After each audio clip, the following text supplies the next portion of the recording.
आप सभी को मेरा प्यार भरा नमस्कार। पेडल लब के इस यूट्यूब चैनल पर आप सभी का स्वागत है।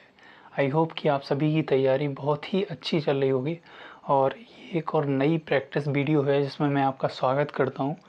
मैं उम्मीद करता हूँ कि अभी तक जितनी भी प्रैक्टिस वीडियो आए होंगे उनके माध्यम से आपकी कॉन्सेप्ट की क्लियरिटी और भी बेहतर हुई होगी और आज की वीडियो से वो क्लियरिटी और एक नेक्स्ट लेवल पे जाएगी, है ना। तो आज की जो वीडियो है वो आपको पता है कि आपका चंडीगढ़ जो PRT JBT एग्ज़ाम 2023 जो आने वाला है और आपका EMRS एग्ज़ाम जिसके अभी रिसेंटली में फॉर्म भरे गए हैं उसके टीचिंग एप्टीट्यूड वाले पार्ट के रिगार्डिंग है। इस प्लेलिस्ट में और भी वीडियोज़ हैं। आई होप कि आप सभी ने वो प्रैक्टिस वीडियो देखी होंगी। नहीं देखा है अगर आपने इनकेस तो आप नीचे डिस्क्रिप्शन बॉक्स में लिंक के माध्यम से वो सारी वीडियो कवर कर सकते हैं। बढ़ते हैं अपने आज की क्वेश्चंस की ओर। तो उससे पहले अगर आप डेली टेलीग्राम कुछ को ज्वाइन करना चाहते हैं जिस पे हम रात को 9 बजे पेडागोगी CDP टीचिंग एप्टीट्यूड इनसे रिलेटेड क्वेश्चनों की प्रैक्टिस कराते हैं, तो उसके लिए आपको पेडागोगी नाम का एक ग्रुप ज्वाइन करना है जिसकी लिंक हमने नीचे दे रखी है। साथ ही साथ अगर आप नोट्स या जो क्वेश्चन प्रैक्टिस हम कराते हैं उनकी PDF चाहते हैं तो उसके लिए आपको पेडल ऑफिशियल नाम से टेलीग्राम चैनल ज्वाइन करना पड़ेगा।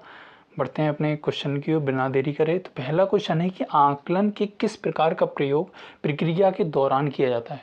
क्वेश्चनों को डिस्कस करने से पहले मैं एक इंपॉर्टेंट बात और बताना चाहता हूँ कि आज की जो वीडियो होगी जिसमें जितने भी क्वेश्चन है वो RTI से रिगार्डिंग है, RTE सॉरी है ना, राइट टू एजुकेशन से रिलेटेड है आपका। इसमें इंक्लूसिव एजुकेशन के क्वेश्चंस भी आएंगे और असेसमेंट एंड एवोल्यूशन के भी क्वेश्चन आएंगे।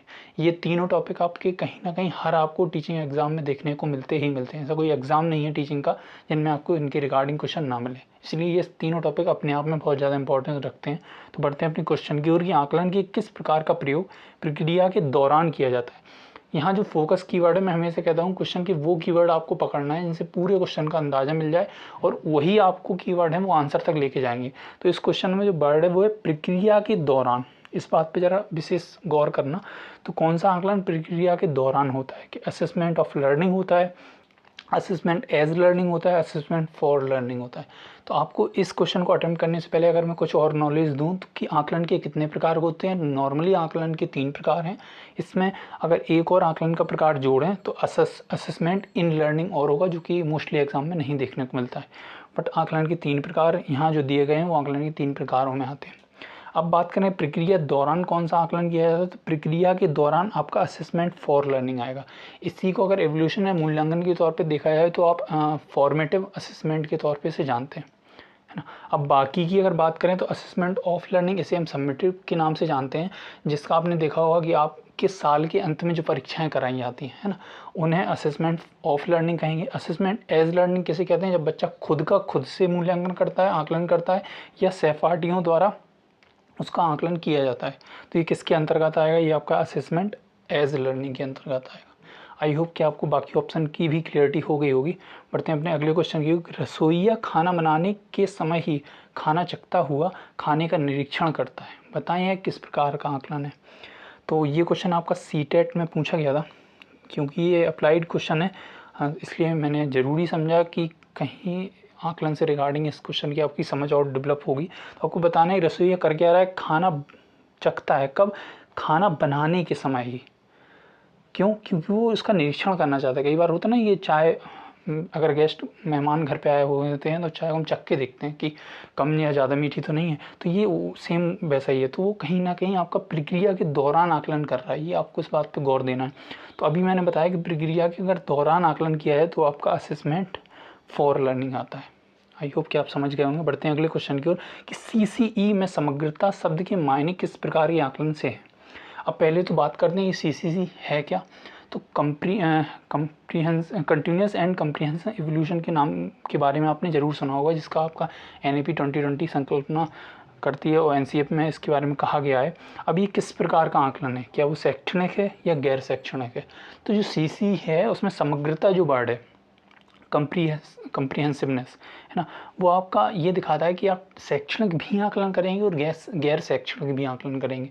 मतलब बच्चे का एक होलिस्टिक वे में आकलन होना चाहिए। जरूरी नहीं है केवल उसका एकेडमिक लेवल पे ही आप आकलन करें, तो ये करना कहीं ना कहीं गलत होगा। इसलिए उसमें शैक्षणिक भी शामिल किया गया है और गैर शैक्षणिक भी। तो इसका जो आंसर है वो है आपका बोथ। आई होप कि आपको क्लियरिटी हो गई हो। कई क्वेश्चन ऐसे भी आ जाते हैं कि CCE का फुल फॉर्म बताइए, तो आपको ये भी याद रखना है कि continuous and comprehensive evolution okay, बढ़ते हैं अगले क्वेश्चन की ओर कि प्लेसमेंट या जैसे स्थापन हिंदी में बोलते हैं एक प्रकार का क्या है, आकलन है, मूल्यांकन है, मापन है, क्या सभी है। तो अगर मैंने अभी आपको बताया था कि आकलन की नॉर्मली 3 टाइप्स होते हैं आपका, assessment of learning, assessment for learning, assessment as learning, but 4 type भी आपको कई बहुत रेयर केस में देखने को मिलता है कि असेसमेंट इन लर्निंग। अगर बात करें कि प्लेसमेंट इनमें से किसका टाइप है, तो आकलन का, मूल्यांकन का, मापन का। मापन मेजरमेंट को कहते हैं, तो इसका कोई टाइप नहीं है, ठीक है। अगर बात करें आकलन की, असेसमेंट की, मैंने आपको टाइप बता दिया। अब मूल्यांकन की, एवोल्यूशन की बात करें तो ये 4 प्रकार का होता है आपका, समेटिव, फॉर्मेटिव, आपका प्लेसमेंट एंड डायग्नोस, ठीक है। तो ये प्लेसमेंट है वो किसका टाइप है, ये आपका मूल्यांकन का टाइप है। ये जो मैं एक्स्ट्रा नॉलेज दे रहा हूँ, मैं उम्मीद यही करूँगा कि आप वो भी नोट करते जा रहे होंगे। बढ़ते हैं अगले क्वेश्चन की ओर कि RTE 2009 के अनुसार मूल्यांकन का आधार होगा आनुवांशिकता, CCE, NCF या सभी। तो जो RTE 2009 की अगर थोड़ी सी हम बात करें तो RTE आपको पता है कि राइट टू एजुकेशन है, ये 2009 में आया था आपका। लेकिन अगर पूछा जाए ये कब लागू हुआ, तो 1 अप्रैल 2010 को ये लागू किया गया था, ठीक है। अब मूल्यांकन का आधार क्या माना है, तो CCE को RTE ने मूल्यांकन का आधार माना है, ठीक है। बढ़ते हैं अगले क्वेश्चन की, सम्मेटिव असेसमेंट एक प्रकार का है, औपचारिक है, अनौपचारिक है, दोनों इनमें से कोई नहीं। तो सम्मेटिव असेसमेंट अगर मैंने अभी आपको बताया था, सम्मेटिव असेसमेंट कह लीजिए, ये इवोल्यूशन का मूल्यांकन का टाइप है आपका, या असेसमेंट ऑफ लर्निंग कह लीजिए, ठीक है, वो आकलन का प्रकार है आपका। ये आपकी वार्षिक परीक्षा जैसे होती थी ना पहले के, अपनी हर साल के अंत में आपकी वार्षिक परीक्षाएं कराई जाती थी, तो ये उसी का एक टाइप है। तो ये कहीं ना कहीं आपकी औपचारिक एजुकेशन मतलब फॉर्मल एजुकेशन से जुड़ा हुआ है, ये अनौपचारिक नहीं है। तो इसका option number A is correct. बढ़ते हैं अगले क्वेश्चन की, टूल्स ऑफ असेसमेंट में शामिल है। असेसमेंट के उपकरण कौन कौन से हैं, इनमें क्या क्या शामिल है, इंटरव्यू, आपका रुब्रिक्स और असाइनमेंट या और। तो यहाँ जो टूल्स और असेसमेंट की बात करें तो इनमें से आपका इंटरव्यू भी है, ये भी इंटरव्यू के माध्यम से भी कई जगह पे आपके आकलन करते हैं बच्चे का।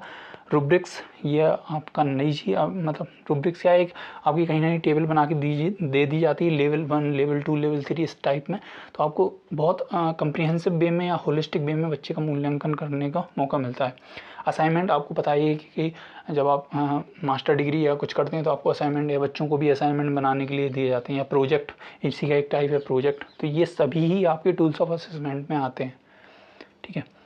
बढ़ते हैं अगले क्वेश्चन की, when there is stability in the current assessment of child's ability measured by a test then that test is called. अब इसको मैं अगर उन बच्चों के लिए समझा दूं जो हमारे हिंदी मीडियम वाले भाई बहन हैं, कि the stability is in the current assessment, मतलब जो आपने असेसमेंट किया है उसमें स्टेबिलिटी, जो बच्चे की क्षमता की जो स्टेबिलिटी है, मतलब जैसे आपने किसी बच्चे का टेस्ट लिया, ठीक है, अब उस टेस्ट में बच्चे की क्षमता की स्टेबिलिटी का मतलब वो सही क्षमता का हम आकलन कर रहे हैं, वो किस प्रकार के टेस्ट में आएगा, कि ऑब्जेक्टिबिलिटी के अंदर आएगा, वैलिडिटी के अंतर्गत आएगा, क्रेडिबिलिटी के अंदर आएगा या नन। तो हम बच्चे की क्षमता का कहीं ना कहीं आकलन कर रहे हैं, तो ये हमारे ऑब्जेक्टिबिलिटी में आएगा, क्योंकि बच्चा हमारे लिए ऑब्जेक्ट है। अब बात करें बाकी दो क्या है, वैलिडिटी आपका ये होता है कि किसी भी टेस्ट का निर्माण आप जिस उद्देश्य के लिए करते हैं, कि मतलब इस टेस्ट को बनाने से हमें बाद में ये रिजल्ट मिलना है, तो वो आपका जो उद्देश्य निर्माण आप करते हैं जिस भी टेस्ट को बनाने से पहले, वो आपका वैलिडिटी मतलब वैधता के अंतर्गत आता है। अगर एक क्रेडिबिलिटी की बात करें कि एक टेस्ट आपने लिया, मान लो एक बच्चे के 19 नंबर आए, है ना, अगर बार बार या अलग अलग तरीके से सेम टेस्ट लेने पर वही अगर स्कोर बच्चा कर रहा है और 19-20 का अगर डिफरेंस है तो ओके, तो उसकी वो क्रेडिबिलिटी कहलाएगी। बट यहाँ जो सही आंसर है वो आपका ऑब्जेक्टिबिलिटी है। बढ़ते हैं अगले क्वेश्चन की ओर, कि जब किसी आभूषण को आप सुनार के पास ले जाते हैं, ठीक है, ये कई हमारी जो फीमेल हैं उन सबके ने कहीं ना कहीं ये चीज़ नोटिस करी होगी कि आप कोई ज्वेलरी वगैरह जैसे सुनार के पास ले जाते हैं तो वो पहले नापता है, उस चीज़ नाप तोल के बताता है कि हाँ ये आपका ये रेट पड़ेगा इसका, है ना, इतने ग्राम, या इसमें आपका सोना इतना है, या मिलावट इसमें इतनी, इन सब की माप करके आपको बताता है कि इतना है। तो ये क्या कहलाएगा, आकलन है, मूल्यांकन है, मापन है, या कोई नहीं। तो यहाँ सीधा सीधा आपको एक वैल्यू पुट करके दे दी जा रही है जो आपका क्या है, मेजरमेंट के अंतर्गत आता है, इसे मापन कहते हैं, ठीक है। अगर थोड़ा और इस क्वेश्चन को और विस्तृत रूप में अगर दिया जाए कि आपने सीधा उसने नापतोल करी, ठीक है, तो ये आपका मापन में आ गया। अगर बात करें कि नापतोल करने के बाद वो बताए कि अच्छा इसमें इतना देखो इतना सोना है आपका, है ना, और मतलब क्वालिटेटिव बता देगा इतना सोना है, इतना आपका मिक्सचर है, तो वो किस में आएगा, वो आपका आकलन में आएगा। और अगर इसके बाद भी वो बता दे कि जैसे इसमें देखो यहाँ से क्रैक है, ठीक है, यहाँ पॉलिश कम है, उसके बाद एक फाइनल जजमेंट दे दे कि नहीं ये हम इस रेट में आपकी रिटर्न करेंगे चीज़, तो ये आपका किस में आएगा, ये मूल्यांकन में आएगा। तो मैंने आपको एक वेन डायग्राम के थ्रू ये चीज़ समझाई थी अपनी पिछली प्रैक्टिस वीडियो में कि सबसे पहले आपका अगर बहुत स्मॉल सबसे छोटा सर्कल बात माने तो वो होता मेजरमेंट का, उससे बड़ा सर्कल आपका होता असेसमेंट का, और उससे सबसे बड़ा आपका एवोल्यूशन का। तो फाइनल अगर पूछा जाए कि फाइनल जजमेंट किस में दिया जाता है तो वो आपका मूल्यांकन में है। बढ़ते हैं अगले क्वेश्चन की ओर कि किस प्रकार की प्रक्रिया में आप बच्चे के प्रति निर्णायक हो जाते हैं, क्या वो आकलन, मूल्यांकन, मापन या सभी। तो अभी बात मैंने करी है कि जो निर्णायक भूमिका आपका निर्णय जजमेंट है वो किस में आएगा, वो आपका मूल्यांकन में आएगा, है ना। बढ़ते हैं अगले क्वेश्चन की ओर कि मूल्यांकन प्रक्रिया के 3 महत्वपूर्ण बिंदु कौन कौन से हैं। तो क्या वो उद्देश्य है, अधिगम अनुभव है, मूल्यांकन उपकरण है, छात्र अध्यापक शिक्षण अनुभव है, छात्र समाज अधिगम है, समाज छात्र और शिक्षक है। तो यहाँ एक बात ध्यान रखनी, मूल्यांकन आप किसका करते हैं, बच्चे की लर्निंग का, है ना। तो यहाँ शिक्षण अनुभव अपने आप में गलत है क्योंकि ये टीचर की साइड से है, ठीक है, कि टीचर को क्या अनुभव हो रहे हैं टीचिंग में। और अगर बात करें मूल्यांकन आप छात्र का करते हैं तो समाज का यहाँ कोई भूमिका नहीं है, तो ये दोनों ऑप्शन कट जाते हैं। अब एलिमिनेशन मेथड पे हम पहुँच तो गए ऑप्शन नंबर 1 पे, ठीक है, कि हमें करेक्ट आंसर मिल गया। बट क्यों है इसका रीज़न कि मूल्यांकन में आप उद्देश्य निर्धारण करते हैं कि आप एक्चुअल में बच्चे का किस चीज़ का मूल्यांकन कर रहे हैं, कि जो मूल्यांकन या अधिगम करने से कौन चीज़ उसके लर्निंग आउटकम्स के तौर पे मिलेगी। अब अगर बात करें कि अधिगम अनुभव की तो आप उसी चीज़ का आकलन कर रहे हैं, ठीक है। अगर बात करें मूल्यांकन उपकरण की तो अभी मैंने आपको टूल्स ऑफ असेसमेंट बताए थे कि जिनके जरिए आप आकलन या मूल्यांकन बच्चे का करेंगे। अब आपको आई होप कि समझ में आ गया होगा कि ऑप्शन नंबर अगर फर्स्ट हमने चुना है, भले वो एलिमिनेशन मेथड पहले लगाया हो, बट क्यों उसका रीज़न आपको भी पता चल गया होगा।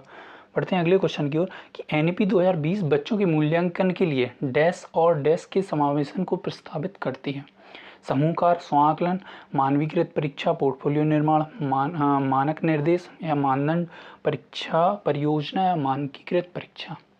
तो यहाँ जो चीज़ कैंसिल होगी वो आपका स्टैंडर्डाइज कभी भी परीक्षा लेने को आपकी क्या एनईपी 2020 मना करती है। तो मानकीकृत परीक्षा ये तो दोनों ऑप्शन अपने आप में कट जाते हैं। मानक निर्देश मतलब स्टैंडर्ड रूल आप सभी के लिए समान रूप से रूल भी नहीं बना सकते, क्योंकि अगर आपने इंक्लूसिव क्लास रखी है तो उसमें सभी प्रकार के बच्चे उन सभी बच्चों के लिए आप एक स्टैंडर्ड रूल या स्टैंडर्ड एग्जामिनेशन कैसे सेट कर सकते हैं। तो आपका जो वहाँ ऑप्शन होगा वो समूहकार स्व आकलन होगा, जो एनईपी ने बच्चों के मूल्यांकन के लिए प्रस्तावित किए हैं। बढ़ते हैं अगले क्वेश्चन की ओर कि निम्न में से मूल्यांकन की घटक में शामिल नहीं है। यहाँ नहीं आपको बड़ा विशेष ध्यान रखना है कि शिक्षा के उद्देश्य, मूल्यांकन, शिक्षण अनुभव, अधिगम अनुभव। तो अभी मैंने जस्ट आपको बताया कि जो आप मूल्यांकन करते हैं वो बच्चे का कर रहे हैं, बच्चे के मूल्यांकन में आप अधिगम अनुभव को शामिल करेंगे, बिल्कुल सही है। शिक्षा के उद्देश्य किस लिए शिक्षा दे रहे हैं उसी का तो जानना है आपको, कि आप मूल्यांकन के थ्रू ये जानेंगे कि आपने शिक्षा के उद्देश्य निश्चित करें हैं वो पूरे हो रहे हैं या नहीं। मूल्यांकन उसमें बिल्कुल ही शामिल होगा, शिक्षण अनुभव इसमें शामिल नहीं है, ये घटक नहीं है। आई होप कि आपको समझ में आ गया होगा। बढ़ते हैं अगले क्वेश्चन की, विद्यार्थी द्वारा प्रत्येक इकाई की समाप्ति पर मानदंड संदर्भित परीक्षण जिसमें विविध प्रकार की मूल्यांकन तकनीक का प्रयोग करते हैं, किस प्रकार का मूल्यांकन कहलाएगा। अब आपका ये कंटिन्यूस है, पीरियोडिक है। अब जरा इन वर्ड को हम जानते हैं कि हो क्या रहा है। विद्यार्थी प्रत्येक इकाई की समाप्ति, हर यूनिट के अंत पे आपकी परीक्षा ली जा रही है, तो ये आपका पीरियोडिक है। समझना मेरी बात को, मैंने कहा पीरियोडिक है क्योंकि आपको कंफर्म है कि एक इकाई खत्म परीक्षा होगी, दूसरी इकाई खत्म परीक्षा होगी, ये ना टर्म एग्जाम बोलते हैं, first term exam, second term exam आपने सुने होंगे। अब बात करें कंटिन्यूस क्या है, ये कंटिन्यूस इसलिए है क्योंकि हर टर्म के खत्म होने पे आपको एग्जाम देना ही देना है, तो ये सतत अविरत चल रही है। और पीरियोडिक भी आपको पीरियोडिक क्योंकि जानकारी है कि इसका पीरियड कब आने वाला है। तो यहाँ आपका both option is correct. I hope कि आपको क्लियरिटी हो गई होगी। बढ़ते हैं, और ये चीज़ जो है आपकी कंटिन्यूस एंड पीरियोडिक आपकी CCE से ही ली गई है, उसका जब आप विस्तृत रूप पढ़ेंगे तो आपको समझ में आएगा ये उसी के पार्ट हैं। बढ़ते हैं अगले क्वेश्चन की ओर कि कोई परीक्षण वही मापता है जिसके लिए उसका निर्माण किया जाता है, बताएं यह किस प्रकार का गुण है। तो इसका अभी डिस्कशन हमने पहले कुछ क्वेश्चनों में किया है कि वैधता, विश्वसनीयता, वस्तुनिष्ठता या सहजता है, तो ये जो है आपकी वैलिडिटी के अंतर्गत आती है ना। बढ़ते हैं अगले क्वेश्चन की ओर कि छात्रों द्वारा एक निश्चित अवधि में किए गए कार्यों का संग्रह, प्रोजेक्ट है, पोर्टफोलियो, डायरी या रिकॉर्ड है। तो यहाँ छात्रों द्वारा किए गए कार्य हैं और निश्चित अवधि में, तो ये पोर्टफोलियो के अंतर्गत आएंगे, है ना। क्योंकि ये पोर्टफोलियो में संग्रह है, प्रोजेक्ट क्यों नहीं है, प्रोजेक्ट संग्रह नहीं होता, portfolio is a maintenance record, है ना। अब रिकॉर्ड क्यों, रिकॉर्ड एक टीचर रखता है बच्चे के बारे में, उससे बच्चे का मतलब बच्चे को नहीं दिए जाते, वो पेरेंट्स और स्कूल के बीच में बच्चे की जो इन्फॉर्मेशन है, उसका बैकग्राउंड है, उसके अभी रिसेंट अपडेट्स हैं, उनके बारे में सारे रिकॉर्ड करके रखना पड़ता है। बट तो ये आई होप आपके बेहतरीन क्वेश्चन आपको लगे होंगे। और आज के वीडियो के ये लास्ट क्वेश्चन था। इसके साथ ही अगर आपने वीडियो नहीं देखी है, प्रैक्टिस वीडियो जो हम पहले ही करा चुके हैं, तो उनके लिए आपको चंडीगढ़ पीआरटी की आपको प्रीवियस पीवाईक्यू क्वेश्चन की प्लेलिस्ट मिल जाएगी। इसके साथ ही जो प्लेलिस्ट वीडियो जिसका भाग है वो भी प्लेलिस्ट आपको हमारे चैनल पर मिल जाएगी। उसमें काफ़ी सारी वीडियो आ चुकी हैं, उनसे आपको टीचिंग एप्टीट्यूड के बारे में काफ़ी कॉन्सेप्ट की क्लियरिटी हो जाएगी। साथ ही अगर आप DTET पर भी पीआरटी की तैयारी कर रहे हैं तो उसकी भी ऑलरेडी प्लेलिस्ट हमारे चैनल पर उपलब्ध है, आप उससे क्वेश्चनों की बेहद अच्छी प्रैक्टिस कर सकते हैं। और इसके साथ ही अगर आप और भी कुछ करना चाहते हैं तो मैंने आपको बता दिया, पैडा कुछ नाम से इस ग्रुप को ज्वाइन कर सकते हैं। इस पर डेली आपको रात के 9 बजे प्रैक्टिस कराई जाती है। आई होप कि ये सारे क्वेश्चन आपको पसंद आ रहे होंगे, ठीक है, आप एंजॉय कर रहे होंगे, आपकी कॉन्सेप्ट की क्लियरिटी और बेहतर हो रही होगी। मिलते हैं अगली वीडियो में, अपना प्यार ऐसे ही बनाए रखिए। Take care, bye bye.